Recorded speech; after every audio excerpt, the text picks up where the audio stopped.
정보가 있는 시사 토크쇼 장윤선의 팟짱. 안녕하세요. 장윤선입니다. 오늘은 10월 8일 수요일입니다. 오늘 팟짱 벌써 14번째 녹음을 하고 있는데요. 사실 오마이뉴스가 좀 열악해서 아이, 왜 이렇게 부끄럽냐. 예, 여튼 사정상 저희가 사실 뭐 작가 한 분 모시지 못하고 정말 그야말로 방송 잘 모르면서 저하고 김윤상 기자 단둘이 정말 생으로 이 방송을 만들고 있는데요. 제가 뭐 기사도 쓰고 취재도 하고 뭐 이러다 보니까 조금 무리를 한 것 같습니다. 그새 감기가 후딱 들어왔는데요. 그래도 팟짱 청취자들을 생각해서 열심히 내용도 알차게 달려보도록 하겠습니다. 자, 우선 제가 이 소중한 분들을 꼭 한 분 한 분 꼭 부르고 싶은데요. 좀 길더라도 여러분 꼭 들어주십시오. 김동욱님, 이재흥님, 정미진님, 김유근님, 고효진님, 김병무님, 양문희님, 이은희님, 박지연님, 이지연님, 정춘희님, 한송이님, 김영옥님, 송정임, 김정복님. 누구냐고요? 어제 오마이뉴스 10만인 클럽 회원이 내주신 분들입니다. 아마 이분들이 안 계시다면 팟짱 여기까지 계속 달리지 못할 텐데 정말 감사드리고요.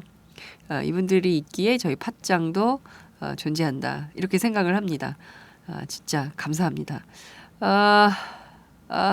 말씀드리는 이 순간 자꾸 코가 막혀요. 그렇지만 팟짱 열심히 하겠습니다. 자, 오늘 팟짱 시작합니다.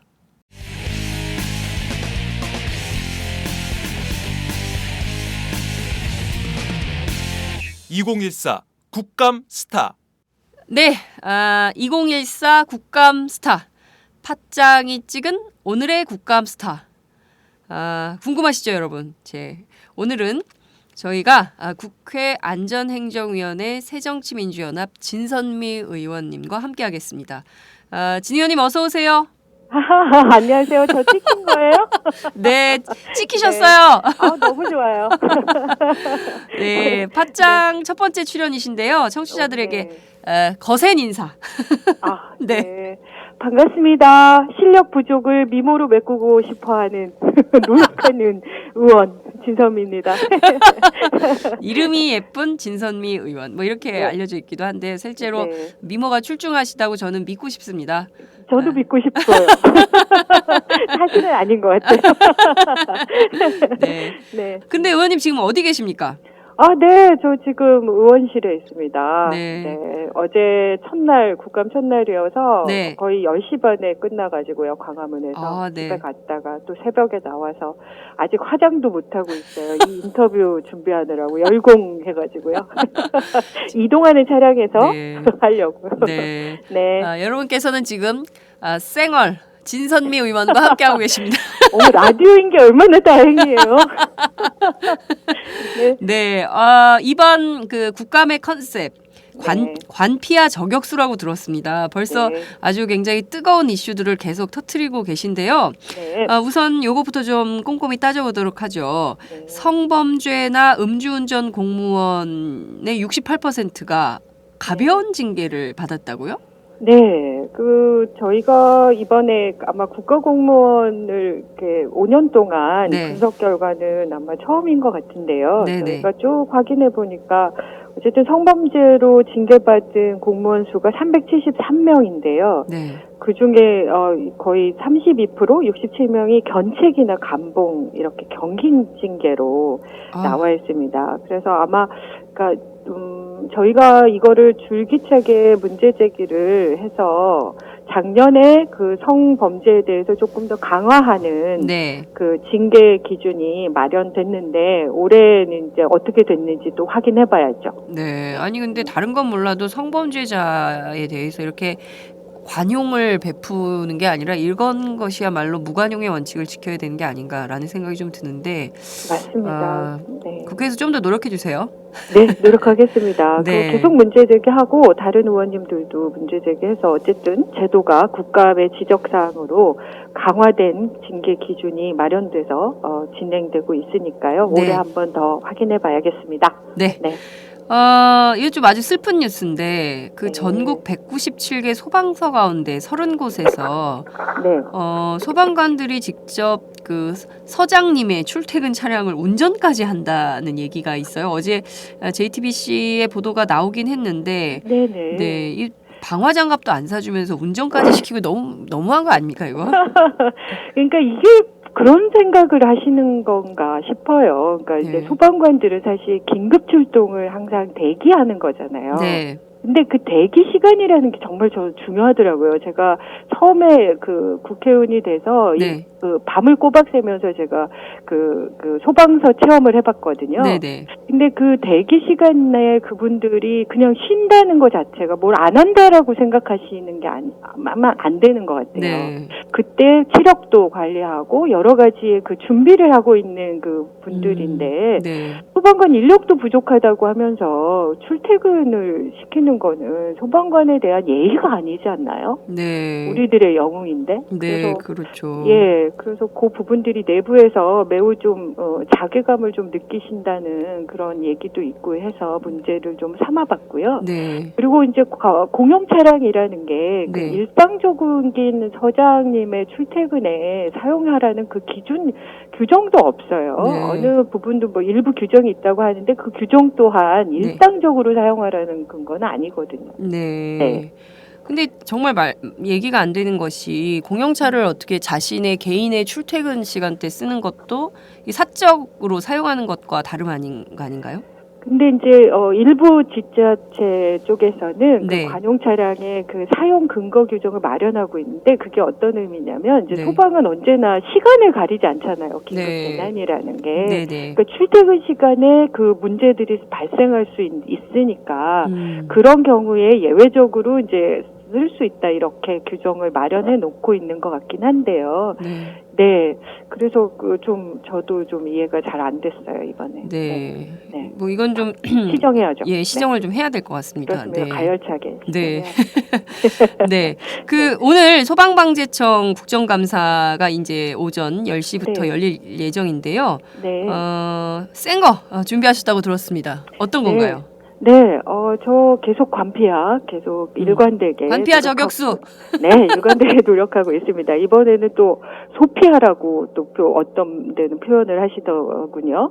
근데 실제로, 소방방재청은 여러 가지 그 재난용품이나 이런 것에 대한 인허가를 담당하고 있는 거잖아요. 네네. 근데 그런 인허가를 담당하고 검사를 하는 그런 그 산하 기관과 네. 또 그런 일반 그런 그 기준의 그 위원으로서 활동할 수 있는 소방학계 교수들과 소방학과 교수들. 그렇죠. 예. 네. 그리고 또 그 소방용품들을 만드는 민간업체 이분들이 소방단체 연합회라는 이름으로 네. 함께 만나서 꾸준히 골프 대회를 하시고 네? 예, 근데 그 골프 하는데 그 여러 가지 그 허가를 맡고 있는 그 산하 기관의 분들이 골프 비용도 안 내시고 또 뭐 뒤풀이 비용이나 이런 것들을 그 기관에 무슨 일반 예산, 무슨 사업비, 홍보비라는 미명으로 몇백만 원씩 후원을 하고요. 아니 골프 대회를 하는데 무슨 홍보비 말도 안 되는 거 아닙니까 네, 이게? 그리고 휴가도 안 쓰시고 평일에. 평일에요? 근무 네. 시간에? 네, 좀 흥분되시죠. 네. 저도 이게 너무 작은 거 아닌가라는 생각을 했지만 네. 작은 게 아닌 것 같아요. 우리가 꼼꼼히 살펴봐야 됩니다. 그러니까 이런 게 일반적인 의식 속에서 뭐 어때? 뭐 이 정도는 할 수 있지. 우리가 함께 모여서 서로 또 친목을 도모하면서 여러 가지 일들을 상의하고 논의하고 그럴 수 있지. 이렇게 생각하실 수 있는데 이거는 지금 일선의 소방관님들은 우리들의 영웅 소방관님들은 네. 퇴직 후에도 의용 소방대로 불 끄러 다니시잖아요. 네, 네. 근데 고위직들은 이러시면 안 되죠. 안 되는 거죠. 그 박근혜 대통령이 그토록 강조해서 척결하겠다고 하는 네. 관피아들의 적폐가 바로 이런 게 아닌가 싶은데요. 네네. 어떻게 그 학자들과 업체와 네. 그다음에 관료들이 예? 그리고 산하기관이요. 산하기관이 검사 담당. 짬짬해가지고 예, 이렇게 예, 예. 기관의 예산을 가지고 대회는 물론이고 뒤풀이 비용까지 썼다. 이거는 도저히 국민들이 묵과할 수 없는 일이네요. 그렇죠. 네. 네. 이거 세게 좀 흉내를 해주세요. 까고. 예. 네. 예. 그 또 어떤 게 노력하겠습니다. 있습니까? 네, 그리고 또, 그것과 관련돼서 실제로 이기환 전 소방제청장님의 네. 퇴임 이후에 그 재취업이라는 이름으로 어떤 협회에 고문으로 취업을 하셨어요. 2달 만에. 근데 네. 그 고문한 그 협회가 예. 화재 배상 책임, 그러니까 보험과 관련된 네. 좀 아주 이상한 네. 한국화재보험협회 고문으로 취업을 하셨는데요. 전직 소방방재청장이 그렇죠. 근데 화재보험협회 고문으로 갔는데 그것도 네네. 2달 만에. 예. 네, 근데 그 청장님이 재임 기간 동안에 야심차게 노력하신 게 다중이용업소의 화재배상 책임 보험을 의무화하는 그런 거를 하셨거든요. 근데 사실 그건 너무 중요하죠. 네. 중요한데 그 당시에도 문제가 됐던 게 네. 이거를 보험 판매를 일반 소방관들한테 거의 비율을 주면서 이렇게 약간 강매하는 그 소방관들을 동원해서요. 네. 그런데 그런 일을 했던 그런 걸 했는데 한국화재보험협회를 확인해 보니까 네. 거기에 그 화재 보험회사가 10개가 넘는.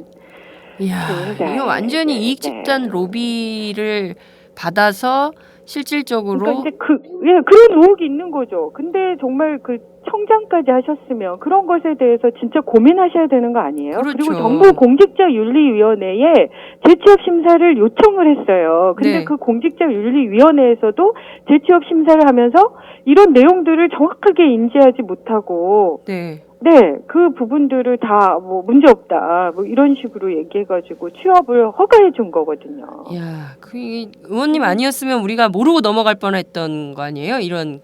네? 그렇습니다. 이번 기회에 우리 공직자윤리위원회를 행정부로부터 독립시켜야 된다고 네. 강렬하게 주장하고 있습니다. 네. 강력하게 주장을 더 해주시기 바랍니다. 네. 예. 2014 국정감사 진선미의 한방은 이거다. 뭘까요? 사안을 얘기하고자 하시는 것 같은데 네. 저는 좀 엉뚱하게 저는 비사감과 러브레터다. 사장 선생님처럼 행정부에게는 미움을 사며 얄밉게 하지만 곳곳을 지적해서 네. 이 사회를 바꿔서 국민들에게 연애 편지를 보내고 싶은 사랑받고 싶은 정치인입니다. 네, 괜찮나요? 네. 의원님 다 오세요. 네. 네. 그래요. 예. 다 자기 식대로 할 수밖에 없는 거죠. 네. 사실 제가 진선미 의원님은 과거에 네. 민변에서 인권 변호사로 특히 이제 여성들의 억울한 사연을 네. 날카롭게 지적을 해서 억울한 사람들을 어루만져주고 나쁜 사람들을 많이 혼내주고 그랬던 인권 변호사로 기억을 하는데요. 역시 그렇습니다. 물권 변호사입니다. 네. 국회에서도 뜨겁게 활약을 하시는 것 같습니다. 이른 시간 감사합니다, 의원님. 네, 행복하세요. 네, 고맙습니다. 네.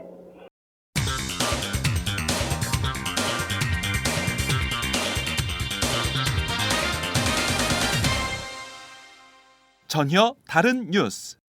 자, 오늘의 전혀 다른 뉴스 시작하겠습니다. 다음 주 16일이면 세월호 참사 어느덧 사건 발생 6개월이 됩니다. 그동안 뭐가 달라졌을까요? 검찰이 얼마 전에 사실상 최종 수사 결과를 발표했지만 우리 국민 가운데 누구 하나 의혹이 제대로 규명이 됐다라고 생각하는 분들은 없는 것 같습니다. 오히려 검찰 수사 발표로 더 답답하다, 이거 특검해야 된다, 이런 요구가 점점 더 커지는 분위기인 것 같은데요.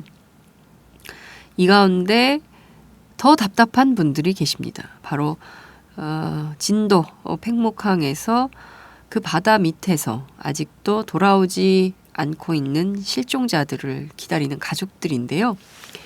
오늘은 그 오마이뉴스 지역 공동체부의 소중한 기자가 팽목항 현장에서 실종자 가족을 직접 만나고 왔습니다. 지난 5일 진도 실내체육관에서 소중한 기자가 만난 분은 안산 단원고등학교 선생님이신 양승진 선생님의 아내이신 유백형 씨입니다. 유 선생님을 직접 만나도록 하겠습니다. 우선 현장으로 함께 가시겠습니다. 네, 오마이뉴스 지역공동체부 소중한 기자입니다. 저는 지금 세월호 실종자 가족분들이 계시는 진도에 와 있습니다. 제 옆에는 아직 참 바다에서 나오지 못한 단원고 양승진 선생님의 사모님 유백형 씨가 나와 계시는데요. 안녕하세요, 사모님. 네, 안녕하세요. 저희가 얼마 만에 또 이렇게 보는 거죠? 제가 한 9월 18일에 진도를 떠났으니까 한 2, 3주 만에 뵙는 거죠. 네. 그렇게 됐죠. 네. 요새 건강은 좀 어떠세요? 건강은 많이 그래도 좋아졌어요. 제가 산책도 하고, 네. 또 운동도 또 이제 잠깐씩 하고 하니까 전에보다는 네. 좀 많이 괜찮은 것 같아요. 저희가 지금 산길을 이렇게 좀 걷다가 지금 잠깐 벤치에 이렇게 앉아있고 좀 바람 소리도 들리고 풀벌레 소리도 들리고 이러는데 여기가 어디예요? 아, 여기가 우리 여기 진도 네. 그 실내체육관 뒷산인데요. 네. 우리 가족들이 산책도 하고 또 그렇게 뭐 힘들지도 않은 코스라 많이 가족들이 아침 저녁으로 운동을 많이 해요. 그 사모님 상담해주신 분께서 이제 상담사 의사분께서 건강한 몸으로 더 잘 기다리기 위해서는 이렇게 운동도 자주 하라고 하셨다던데 네. 어떠세요? 네. 아니 제가 이제 계속 누워만 있다 보니까 네. 몸도 많이 심신이 좀 약해지고 하니까 기억도 많이 기능이 떨어진 것 같기도 하고 해서 네. 잠도 안 오고 네. 많이 이제 이렇게 좀 불면증에 시달리고 가슴도 답답하고 해서 정신과 의사 선생님이 그 약을 처방을 해주셨는데 네. 저녁에 취침 전에 하나씩 먹고 요즘엔 자니까 그래도 많이 좋아진 것 같아요. 운동도 같이 하고 이렇게. 네, 운동도 병행하면서 하니까. 지금 170일 넘게 이렇게 진도에 머물고 계시는데 가장 힘든 게 좀 무엇인가요? 제일 남편 기다리는 거죠, 뭐. 남편 네. 소식. 네. 너무 남편 소식에 없으니까 하루하루가 그냥 기약 없이 기다림에 이러고 하루하루 보내고 있는 거죠. 제일 수색이 빨리 이루어져서 네. 요즘 같은 경우에는 기상이 또 이제 이렇게 겨울이 다가오고 하다 보니까 날씨도 추워지고 이렇게 바다 수온도 또 차갑고 하니까 네. 수색에도 많은 또 어려움을 겪으니까 그것도 많이 빨리빨리 쓰이시고. 이루어지지도 않고 하니까 그것도 좀 속상하고. 저희 오늘 산길 걷다가 보니까 오다 보니 정자째 쪽에 하나 있던데 네. 그 사고 이후에 그쪽 정자를 좀 많이 찾으셔서 네. 선생님 생각도 하시고 그러셨다고. 네. 제가 이 정자를 많이 찾은 거는 제가 교사 부인이니까 또 이제 단원고 학생들이 워낙 많이 수백 명의 희생이 돼서 또 교사 부인으로서의 또 이제 여러 가지 슬픔 그런 아픔 같은 게 거기서 표현을 못 하니까 체육관 함께 안에서는. 네 그래서 저 혼자 마음을 슬픔과 아픔을 달래면서 여기 정자를 많이 찾곤 하면서 좀 힘들어 했어요. 거기서 좀 이렇게 혼자 우시기도 하고. 그렇죠. 그냥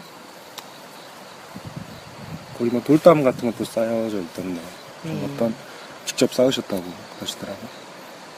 네, 여기 정자에 와서 이 돌 하나하나 응? 매일매일 오면서 하나 또 올려놓고 또 하나 또 올려놓고 하면서 기도를 하죠. 간절히. 네. 오늘만큼은 꼭 남편 소식이 응? 있어서 가족 품으로 돌아올 수 있게끔 응? 저 자신의 스스로 마음속으로 기도를 많이 하고 있죠. 이제 좀 최근에 그 세월호 특별법 합의 소식 좀 들으셨을 거예요. 물론 이제 가족대책위 측은 이제 좀 그거에 대해서 거부사를 밝혔지만 이제 특별법 다음 합의한 그 다음 날 이제 새누리당에 있는 심재철 의원이 세월호 인양을 거론했어요. 인양 진도에서 이제 남편을 기다리시는 입장에서 네. 인양 이야기를 들으면 가슴이 철렁할 것 같아요. 심재철 위원장 같은 경우에는 새누리당 심재철 위원 같은 경우에는 위원장으로 있을 때도 국조특위위원장으로 있을 예, 때도. 국조특위위원장으로 있을 때도 우리 그 세월호 그 제대로 국조특위도 제대로 하지도 못했고 거기다가 또 지금은 의원으로서의 또 인양 얘기를 꺼내고 아직까지도 지금 우리 여기 진도 팽목항은 맹골수도 같은 경우에는 수색이 세월호 안 들어간 구역도 많고 또 그 붕괴되고 찌그러지고 그래서 지금 그 42m, 43m를 잠수사분들이 들어가서 그 수색하는 것도 그 생명을 내놓고 하는 분들인데 그 아직도 뭐 수색을 안 한 구역에 몇 명이 거기가 지금 있는지도 모르고 하는데 무슨 인양을 얘기를 거론을 하며 전혀 그 여기에 대한 상황을 모르니까 그런 얘기를 경솔하게 네. 내뱉고 네. 너무 이 세월호에 대한 우리 실종자 가족들한테 정말로 그 화나고 분노하고 좀 속상해요.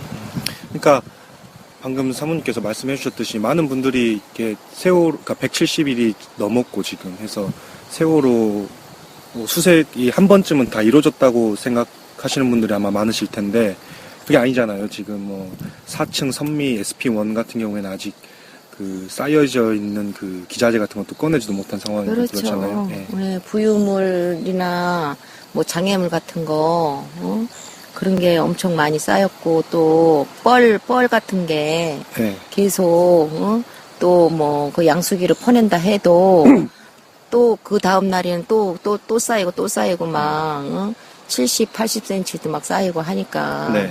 그 어려움 속에서도 수색을 하는데 네. 오늘 또 아침 식사를 하면서 좀 또 이렇게 익은 밤과 또 잘 익은 감을 보면서 또 남편 생각이 좀 나셨다고 하시던데. 지금 이게 이제 반년이라는 네. 이 진도에 와서 반년이라는 이 세월을 여기서 있으면서 이제 또 봄에 벚꽃 필 때 왔는데 지금은 이제 또 가을을 이 감 이런 가을에 나오는 열매를 이런 거를 먹으면서 남편이 참 이런 과일도 밤도 감 이런 것도 좋아하고 목이 메이네요. 양신 선생님이 네. 많이 좋아하셨다고 그러시더라고요. 그렇죠. 먹는 과일도 좋아하고 아무튼 음식 먹을 때면 맛있게 먹고 항상 그래요. 네. 그 마지막으로 좀 국민 여러분께 하고 싶은 말씀이 있으시다면 한마디 해주시죠. 우리 세월호가 네. 정말로 이게 큰 대참사잖아요. 네. 대참사니까 이게 또다시 다시는 이런 참사가 네. 있어서도 안 되고 또 우리 국민들이 이 세월호를 잊지 않고 함께 해주셨으면 기억하고 분들께 그런 말씀 드리고 싶어요. 네, 그렇습니다. 오늘 말씀해 주셔서 고맙습니다. 네, 감사합니다.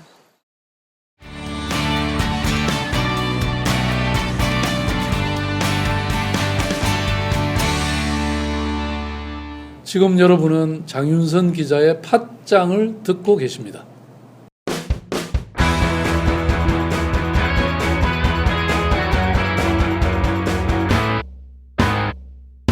색깔 있는 인터뷰. 네. 오늘 색깔 있는 인터뷰의 주인공은 지난 대선에서 박근혜 새누리당 후보를 대통령으로 만든 핵심 공신이자 또 새정치민주연합으로부터 당대표직을 요청받으셨던 분이십니다. 중앙대 이상돈 명예교수님을 모셨습니다. 이 교수님은 평소 기자들 사이에 또 뭐 대사회적으로 합리적 보수주의를 표방하는 한국 사회 대표적 지식인으로 알려져 있습니다. 오늘은 이 교수님 모시고 대한민국 정치 이대로 좋은가? 대한민국 정치 혁신을 과제로 얘기를 좀 나눠보도록 하겠습니다. 교수님 어서 오세요. 네, 안녕하십니까. 네. 교수님이 이 상암동 골짜기까지 오시느라 고생 많으셨습니다. 아, 여기 뭐 한두 번 온 게 아니죠. 네. 뭐 여기도 몇 번 왔고. 네. YTN에도 뭐 몇 번 왔죠. 여기가 저 이명박 정부 전에 시장 시절에 만든 미디어밸리.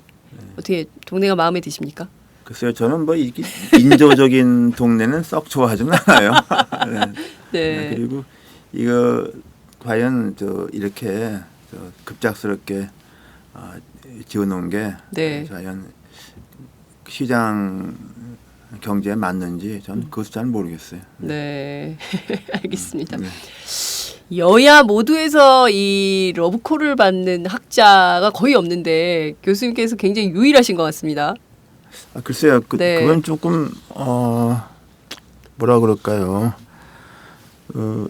일단에 박근혜 대통령께서 네. 이명박 정부 때, 그러니까 좀 어려울 때, 네. 뭐 저를 좀 본 일이 있고, 네, 네. 저한테 이제 좀 도와달라, 뭐 이런 말이 있었죠. 네. 그래서 이제 비상대책위원회 그렇죠. 맞았는데 네. 그때는 대전제가 과거 한나라당의 구태를 완전히 벗어나는 거였죠. 네. 사실 박근혜 대통령이 비상대책위원장 할 때 이른바 박기태 돈봉투 사건 나왔을 네, 때 맞아요. 예. 던졌던 유명한 말이 있죠. 구태 정치를 척결하겠다. 네. 뭐 새로운 대한민국을 만들겠다. 제가 거기에 동참을 한 거죠. 네.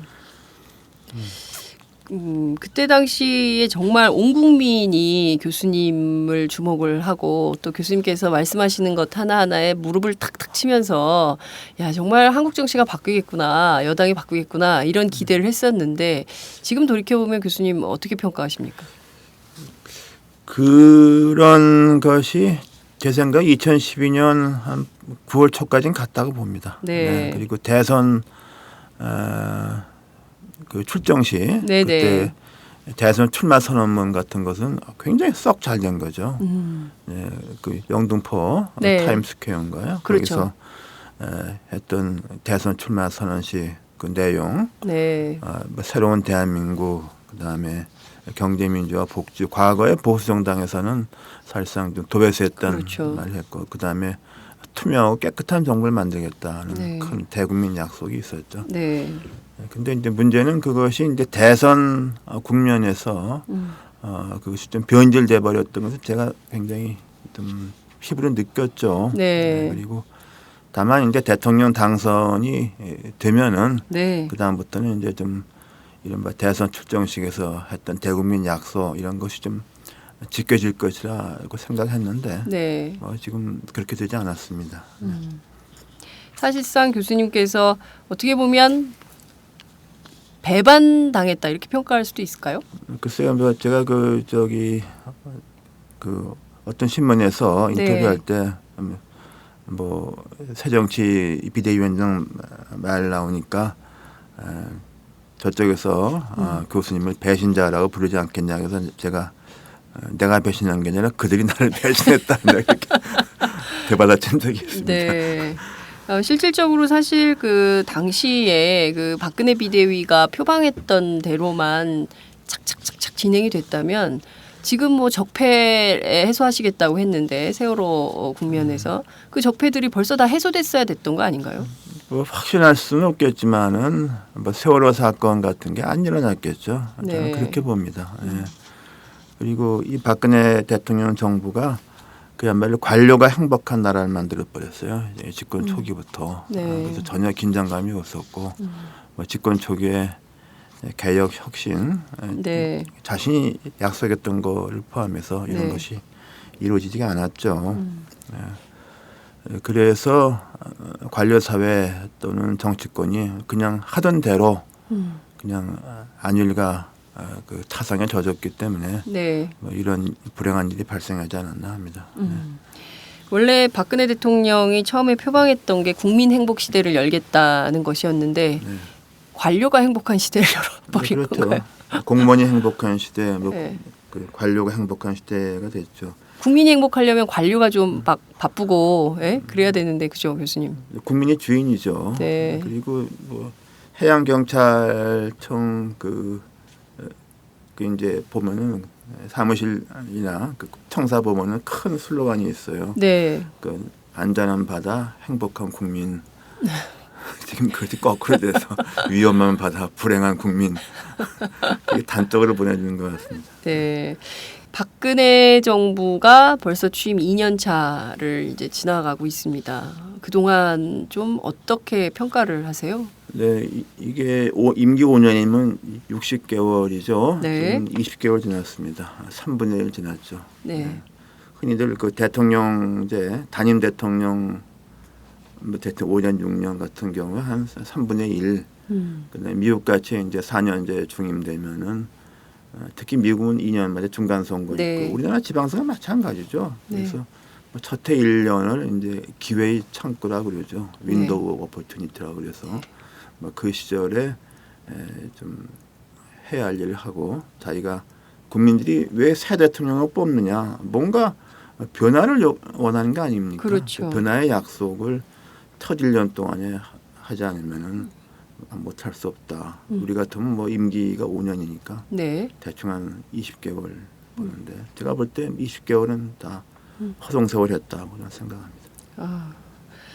20개월 허송세월을 했다면 나머지 3분의 2 기간 동안에 이것을 좀 어떻게든 그 다시 좀 성과를 만들어 가야 될 텐데요. 그러니까 과거의 정부가 계속 실패했는데 그래도 박근혜 정부는 좀 성공을 해야 될 거 아닙니까? 네, 과거의 정부가 뭐 다 실패했다 이렇게 말할 수는 없죠. 네. 돌이켜 보면은 이제 김영삼 대통령 당시에 첫 한 임기 1년 내지 1년 한 6개월 정도는 네.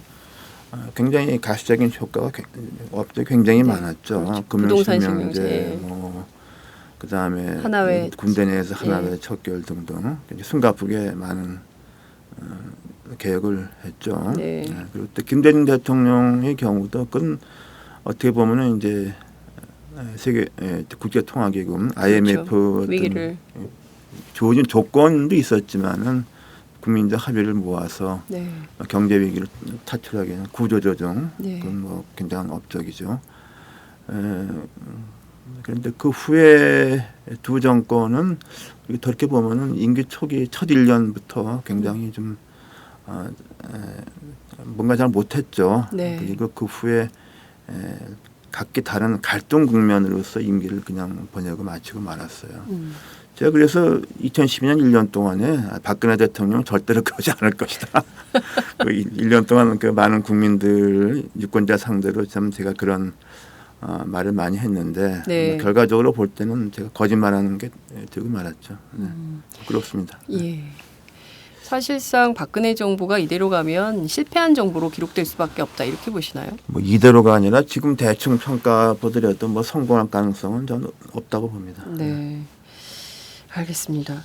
박근혜 정부가 담배세, 주민세 인상을 들고 나왔어요. 그래서 국회에서 통과 가능성은 거의 없어 보이기는 하는데 이런 간접세 비율을 계속 놀리면서 어찌됐든 국가 재정을 좀 늘려보려는 방법 이건 좀 어떻게 평가하십니까?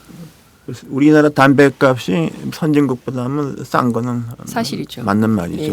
예. 그러나 이제 뭐 그런 것을 해결하는 방법은 제 생각은 좀 점진적으로 뭐 과거 했던 대로 좀 보이지 않게 뭐 담배 브랜드를 바꾸든가 뭐 이렇게 해서 하는 방법, 또 세를 올리더라도 좀 점진적으로 는 그게 맞다고 봅니다. 네.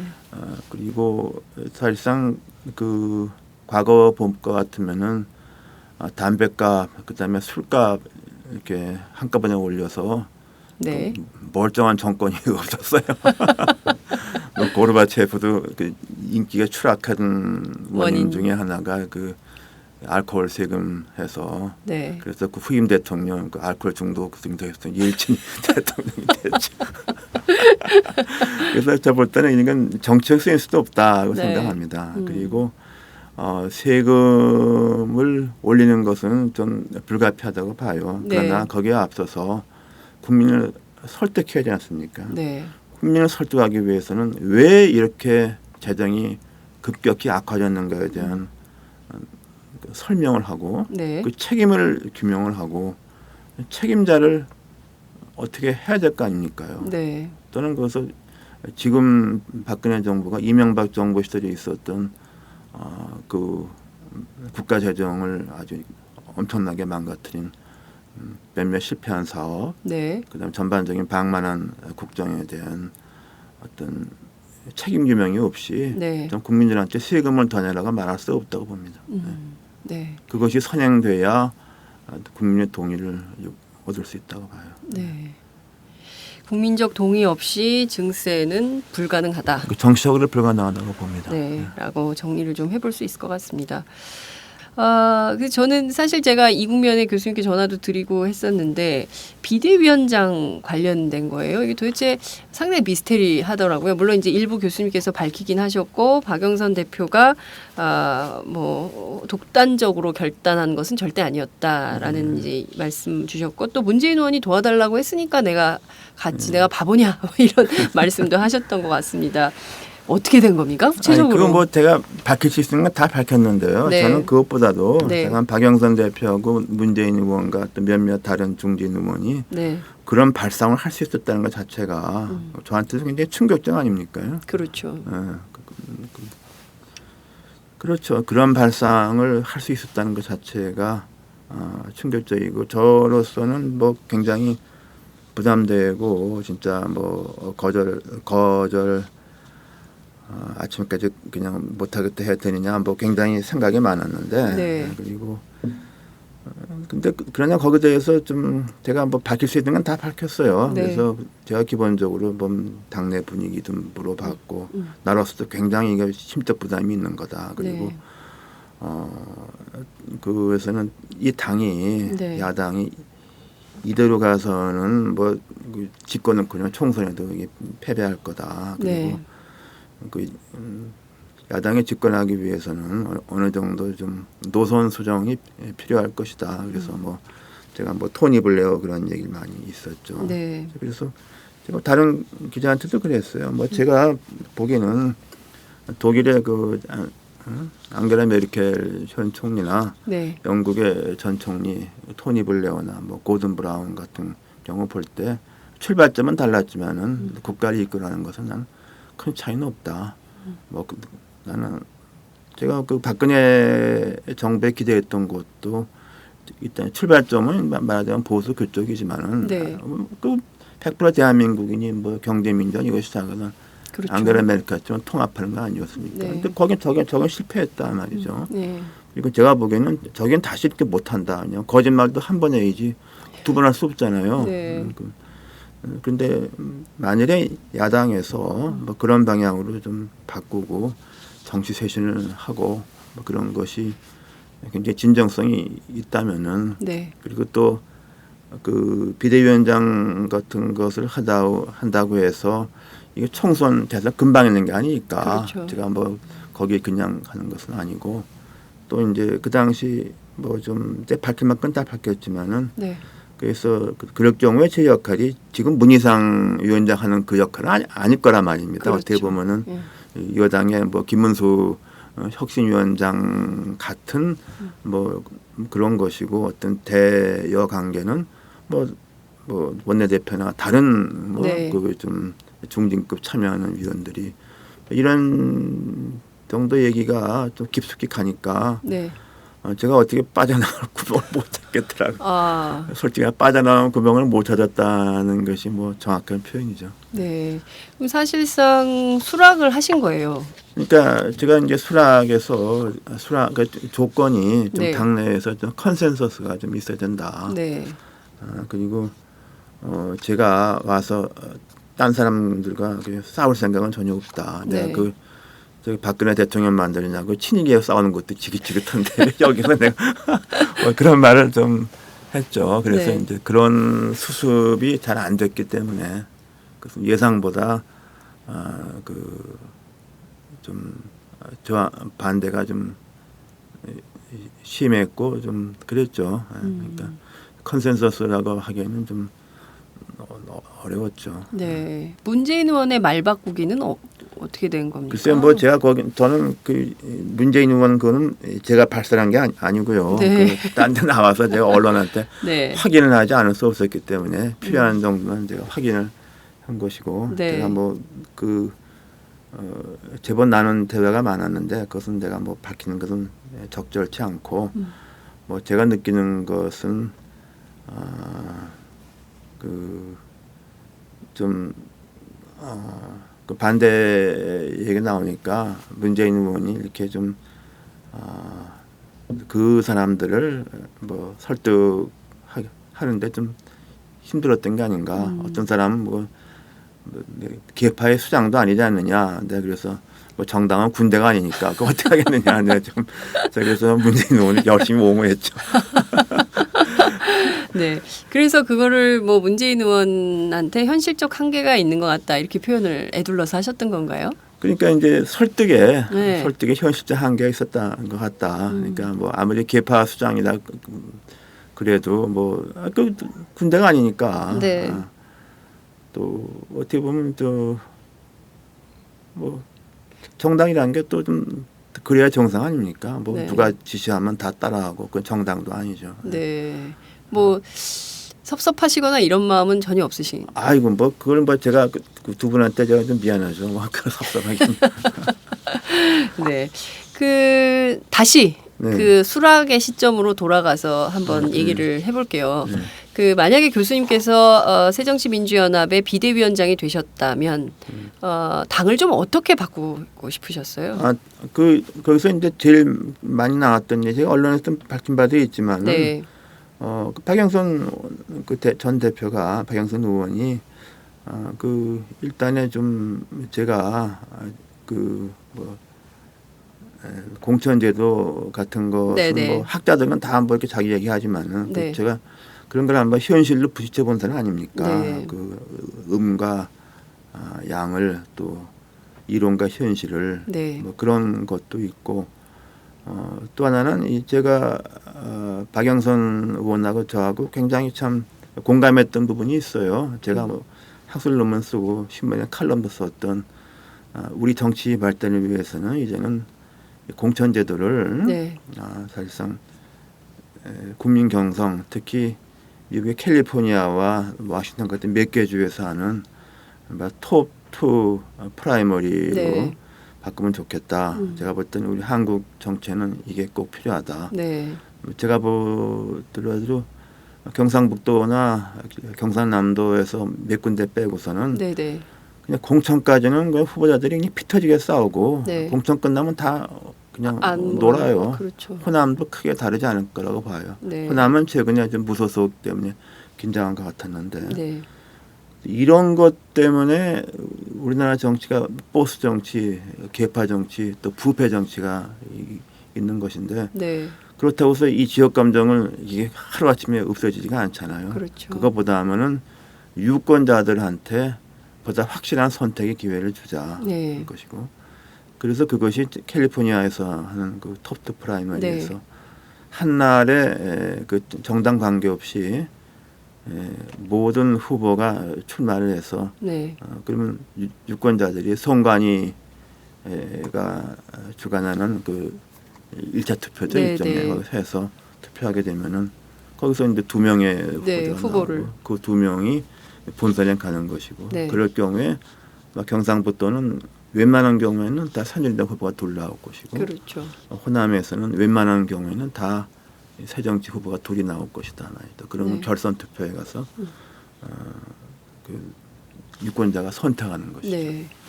이렇게 되면 뭐 공천을 둘러싼 뭐 비리, 뭐 잡음, 개파 원천적으로 없어지고 네.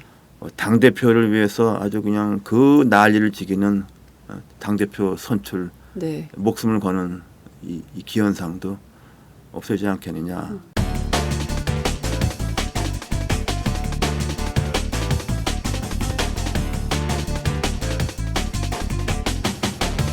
장윤선의 팟짱. 예컨대 그 지금 상황에서 그 새누리당은 새누리당대로 또 새정치민주연합은 새정치민주연합대로 혁신위원회를 만들고 서로 나름 뭐 혁신 경쟁을 하자. 그리고 어제 뭐 신문에 보니까 뭐 오픈 프라이머리를 우리가 뭐 동시에 한번 해보자라고 뭐 결의를 했다. 이런 얘기들도 나오던데 양당의 혁신 경쟁은 교수님 어떻게 보십니까? 일단에 그 야당에서 하는 것은 네. 지난번에 제가 2차례 큰 선거에 실패했고 총선 대선 네. 또 지난번에 분위기로 봐서는 패배할 수 없는 지방선거를 뭐 간신히 뭐 비겼다고 할 수 있고 네. 재보선 참패했잖아요. 네. 그러니까 야당 입장에서는 진짜 뼈를 깎는 어떤 자기 반성이 필요하다고 봅니다. 네. 그래서 그 혁신이 말만 혁신이 아니라 왜 이렇게 됐는가에 대한 반성. 예. 그래서 그것은 기본적으로 이제 제도와 절차에 관한 부분이 있죠. 그 정치 네. 쇄신 의제라고 볼 수 있겠고 또 이제 어떤 그 당의 어떤 기본적인 정책 방향 이런 것에 대해 문제는 없었는가 하는 이런 검토도 필요할 근본적인 것이고. 검토요. 네. 예. 그다음에 왜 야당 입장에서 볼 때는 20, 30대 지지를 이렇게 잃어가느냐 네. 문화적인 어떤 반성 같은 거 그런 거 좀 필요하다고 봐요. 네. 그런 거 필요하다고 봅니다. 근데 이제 이것을 사실상 지난번에 그 안철수 신당 합당하는 과정에서 이게 그냥 없이 그냥 선거를 네. 두 개 치렀죠. 네. 그래서 야당은 뒤늦은 감이 있다고 봅니다. 네. 또 하나는 여당은 지금 어떻게 보면 자기들이 굉장히 성공했잖아요. 네. 성공하고 난 뭐 거기서 지금 뭘 혁신을 한다고 그러는데 난 제 생각은 그래요. 2012년 1년 동안에 그렇게 많이 했던 대국민 약속을 좀 지키면 되는 것이지. 예. 더군다나 과반수 의석 가지고 있는 여당으로서는 그 약속과 야당이 내건 약속과는 많이 겹치잖아요. 네. 입법을 할 수 있는 거잖아요. 못 하잖아요. 근데 못하는 게 아니라 안 하는 거죠. 왜 안 한다고 보십니까? 그건 뭐 제가 물어볼 말이 의지가 생각이 없는 거죠. 네. 근데 저희가 이제 취재를 해보면 새누리당 의원들이 청와대 눈치를 굉장히 많이 봐요. 그러니까 자기들이 발언조차 쉽게 못 하겠다는 거예요. 그러니까 과거에 그 대선 캠프에 적극적으로 활약했던 의원들조차도 뭔가 좀 이 잘못 얘기했다 찍히는 거 아니야라는 생각이 들어서 야 무슨 뭐 어디 제가 인터뷰라도 좀 하시자 이 문제에 대해서 좀 얘기를 적극적으로 하십시다 해도 말도 잘 못하더라고요. 지금 왜 그런 분위기가 됐는지 나도 잘 모르겠는데 그렇다고 해서 국회의원들이 그렇게 뭐 입을 닫고 참 그건 좀 이해가 안 되죠. 네. 그리고 기본적으로 현재 새누리당 구조가 사실상 뭐 친이 이명박 정당으로 다 회귀한 거죠. 지금. 네, 그렇죠. 네. 김무성 체제를 그렇게 보십니까? 김무성 체제는 뭐 완벽한 뭐 친이. 사실상 김무성 대표도 사실상 이명박 한나라당에서 네. 원내대표를 했던 사람이니까. 네. 그리고 당직자 면모는 보면 뭐 100% 이렇게 봐야죠. 그리고 이른바 뭐 친박으로서 지난 1년여 동안 이끌어준 사람들은 사실 제가 볼 때는 이미 전국 운영에 좀 실패한 걸로 봐야 되지 않겠습니까? 네. 저는 그렇게 봐요. 네. 사실상 그 박근혜 정부는 정부고 여당의 주도권은 친이계가 장악했다 이렇게 분석을 하시는 네, 거죠. 그렇죠. 그러나 이제 청와대 존재를 인식하지 않을 수 없기 때문에 네. 뭐 이렇게 가다가 이제 뭐 내년 연말쯤 되면은 또 과거에 했던 것 똑같은 반복이 되겠죠.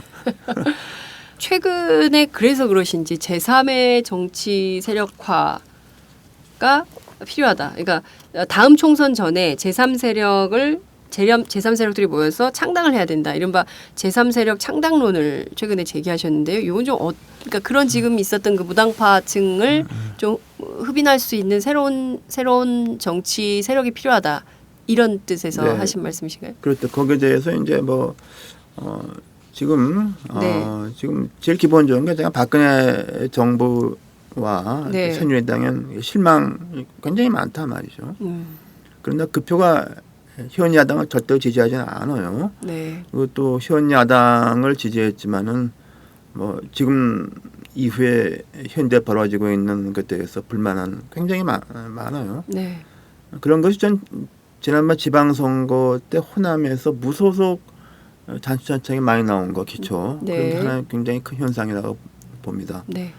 그리고 요번에 그 박영선 대표와 저와 그 연관된 그 파동에서도 뭐 제가 듣기는 호남에서는 굉장히 좀 호응이 높았던 걸로 알고 있어요. 아. 네. 뭐 이런 현상이 있죠. 그렇다고 해서 이걸 갖다가 또 일각에서는 뭐 TV에서 어떤 평론한다는 사람이 그래도 뭐 제3당은 잘 안 된다 소송고고 그 맞는 말인데 이건 네. 제3당을 하겠다는 것은 아니죠. 네. 제3당을 해서는 뭐 자민련이나 선진당 같은 지역당의 한계를 현재 소선거구 선거에서는 극복하기는 쉽지가 않아요. 네. 그것은 이런 운동이 말하자면 10% 유권자가 지역에 있으면 제3당이지만은 네. 이건 지지하는 것은 훨씬 많고 그래서 다음 총선과 대선을 통해서 진정으로 좀 우리 국민과 국가를 위해서 누구를 어떤 세력을 어떤 집단을 선택할 것인가 한번 국민들한테 한번 던져보자는 것이죠. 의제로. 네, 그렇죠. 네. 사실 안철수 대표 전 대표와 함께했던 윤여준 전 장관 또 김성식 전 의원 이런 분들이 함께하다가 새정치민주연합으로 들어가시면서 뭐야 그러다 중간에 이게 뻥하고 이제 갈 길을 잃은 분들이신데 혹시 이런 분들하고 제3의 정치 세력화에 대해서 함께 좀 어떻게 그 고민을 공유하고 계신가요? 아이고 제가 한 2주일 됐나요? 네. 윤여준 전 장관 한번 만났죠. 그러셨어요? 네, 예. 그랬더니 아주 그냥 얼굴이 화색이 돈다. 너무 반가워하시는군요. 너무 반가워하고 좋아하더라고요. 조만간 두 분이 같이 기자회견 하시는 날이 오시는 거 아닙니까? 그래서 농담으로 그 당시 정치 토크쇼 네. 하다가 이제 세월호 때문에 중단했는데 네. 그래서 그걸 뭐 다시 하면 더 잘 되겠다 뭐 이런 농담도 하고 좀 그랬어요. 네. 그러면 실질적으로 두 분 그 생각을 공유를 하시면 이게 사실은 교수님 앞서 그 운동이라는 표현을 쓰셨는데요. 이게 운동적으로 사회적 확산도 가능해질 수 있다 이렇게 전망하십니까? 일단은 이런 일종의 아젠다인데 네. 이것을 좀 공감대를 좀 넓혀 가야 된다고 보죠. 네. 이미 좀 그런 욕구는 많이 있다고 봅니다. 네, 그래서 네. 어떤 형태든 간에 네. 그리고 또 제가 좀 이렇게 저렇게 네. 많은 교수들이랄까 뭐 정치 평론하는 사람들 말을 들으면 되게 의견 일치가 똑같아요. 네. 지금 여당 더 집권하면 안 된다. 야당은 집권할 능력이 없다. 네. 그럼 어떻게 할 것이냐. 그래서 모두 그 사람들이 그냥 평론만 하고 답은 내지 않고 있어요. 예. 그래서 이제 그런 의견을 가진 사람들을 한번 좀 모아서 네. 어떤 형태든 간에 좀 의견 교환도 하고 뭐 그런 말하자면 장외에서 네. 여론을 좀 일으키는 이런 것은 뭐 금방 할 수가 있죠. 네. 많은 사람들이 이제 공감하는 바고. 예. 제3의 정치 세력화가 본격화할 수도 있겠다라는 느낌을 좀 받게 되는데요. 교수님 최근에 공부하는 보수라는 책을 내셨어요. 이게 전찰리의 판매.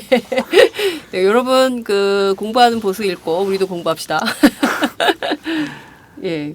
이 책을 통해서 꼭 하고 싶으셨던 얘기가 있으셨을 것 같아요. 네, 그 책의 뭐 책 제목은 뭐 제가 고른 게 아니고 출판사가 해서 저는 그 가장 마음에 안 든다는 제목을 출판사가 정해서 냈는데. 이 잘 팔릴 제목이어서 한 거예요, 교수님. 글쎄 모르겠어요. 그래서 책 제목과 뒷껍데기는 저자가 개입하는 게 아니라고 그래서 했는데 저 그 책에 지금 뭐 좀 여러 신문에서 소개를 했는데 네. 그 뭐 책보다 뭐 오히려 저를 중심으로 많이 소개한 것 같아요. 네. 근데 거기서 좀 전 좀 미국 정치, 미국을 중심으로 한 세계 정치에 많은 좀 관심이 있고 뭐 아마 저만큼 많은 책을 본 사람도 별로 없으리라고 생각을 하죠. 근데 네. 저는 그 미국에서 조지 W. 부시 정부의 그 실패 네. 이것이 그냥 미국뿐 아니라 세계 특히 이른바 자유 진영을 아주 그냥 과연 이 회복할 수 있을까 하는 의심이 들 정도로 크게 손상시켰어요. 네. 베트남 전쟁보다 더 심하죠. 네. 경제적인 충격까지도. 그래서 거기에 제가 굉장히 좀 저 사람들을 충격도 받았고 네. 그래서 이걸 거기서 많이 그런 메시지를 좀 많이 담았죠. 네. 그래서 왜 클린턴 정부가 뭐 경제 같은 것은 그 월가 재무장관한테 맡겨서 네. 뭐 자유무역이 했지만은 클린턴 정부가 했던 사회 정책 같은 것은 그건 뭐 대체로 봐서 진보 정책이죠. 네. 근데 거기에 대한 어떤 역작용도 있었고 그래서 이제 많은 사람들이 그 W 부시 정부에 네. 기대를 했는데 그 2004년 미국 대통령 선거가 이제 전형적으로 그 보수 진보 네. 그 구도로서 부시가 2000년보다 더 큰 표차로 이겼죠. 예. 근데 그걸 그 2005년 6년 사이에 그 못해서 그냥 네. 했는데 그 여파가 굉장히 크고 제가 그래서 왜 W 부시 정부가 이렇게 실패했는가에 대해서 그 대외 정책, 특히 전쟁 정책, 그다음에 경제 정책 그런 걸 우리나라에서 이렇게 정확히 이렇게 전달한 알린 그 전 제가 볼 땐 거의 좀 없어요. 굉장히 네. 피상적으로만 알려져 있고 예. 그래서 그런 제가 또 읽은 책 중심으로 이렇게 좀 흐름을 반영하는 예. 책을 냈죠. 그리고 또 미국에서는 그걸 계기로 해서 특히 2006년에 이미 그 중간 선거 때 이제는 뭐 공화당 실패, 보수 실패가 이제 기정사실화 된 다음에 미국에서는 그 보수에 대한 스스로 반성이 네. 굉장히 많이 많았어요. 그건 우리가 참 생각해 우리한테도 많은 교훈을 주는 그런 네. 반성들이고 그 다음에 이제 오바마 정부가 이제 들어섰지만 거기에 대해서는 또 다른 그 사실상 오바마 정부가 이제 뭐 실패한 거죠. 그렇죠. 아프간 전쟁 이라크, 아프간 다 망친 거죠. 물론 이제 시작은 자기가 안 했다 그랬지만은 일단 대통령이 됐으면은 그것을 마무리를 해야 되는데 그것이 실패했고 경제 정책도 뭐 돈 찍어서 급한 건 막았지만은 그 부작용이 뭐 나올 거라고 보죠. 네. 그래서 저는 이 미국 이 실패에 대해서 좀 우리 국민들이 많이 좀 알아야 된다. 네. 뭐 그런 메시지를 많이 담았습니다. 네. 알겠습니다. 교수님 그 저희 팟캐스트 출연 장윤선의 팟짱은 처음 출연하시는 것 같아요. 과거에 그 김종배 이털남에는 자주 출연하셨죠. 자주가 아니고 한 두세 번. 두세 번? 저희가 시작한 지가 얼마 안 돼가지고 교수님 자주 모시겠습니다. 네. 예, 끝으로 저희 청취자들을 위해서 인사 말씀 부탁드릴게요. 뭐 제가 새삼스럽게 인사 말씀드릴 게 있나요? 제가 뭐 제가 좀 제가 느끼기에 그 박근혜 대통령이 그 당시에 볼 때는 누가 봐도 박근혜 대통령 될 가능성이 제일 높았습니다. 그래도 이제 많은 사람들 특히 말하자면 오마이뉴스를 보는 유권자들, 독자들은 어떤 박근혜 정부냐에 대해서는 좀 그래도 많이 기대했다고 봅니다. 근데 그런 기대가 어떻게 보면 제 책임은 아니지만은 거의 무산돼 버린 것에 대해서 저도 네. 참 많은 책임감을 느낍니다. 네. 네. 죄송하게 생각하는 부분도 많이 있습니다. 교수님께서 대국민 사과를 하시는 것 같습니다. 예, 교수님께서 새롭게 추진하시는 운동 제3의 정치 세력화가 어떤 방향으로 흘러갈지 팟짱도 지켜보고 함께하도록 하겠습니다. 오늘 정말 감사합니다, 교수님. 네, 감사합니다. 네. 안녕하세요, 오연호입니다. 장윤선의 팟짱 여러분 어떻게 듣고 계십니까? 저는 지금 우리도 행복할 수 있을까 단행본 출간 기념으로 전국 순회 강연을 하고 있는데요. 저도 고속도로를 달리면서 장윤선의 팟짱을 즐겨 듣고 있습니다. 네, 여러분이 함께 하시는 이 장윤선의 팟짱은 10만인 클럽 회원 여러분의 후원으로 더욱더 알차게 꾸려질 수 있습니다. 월 10,000원 여러분 함께해 주십시오. 감사합니다.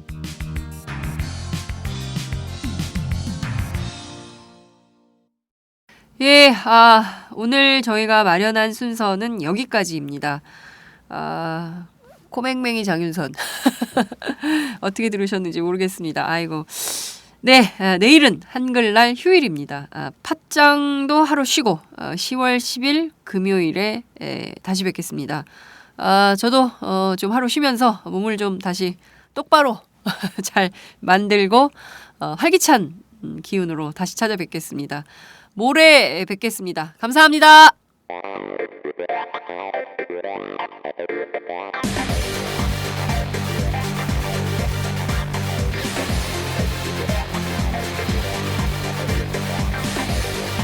정보가 있는 시사 토크쇼 장윤선의 팟짱.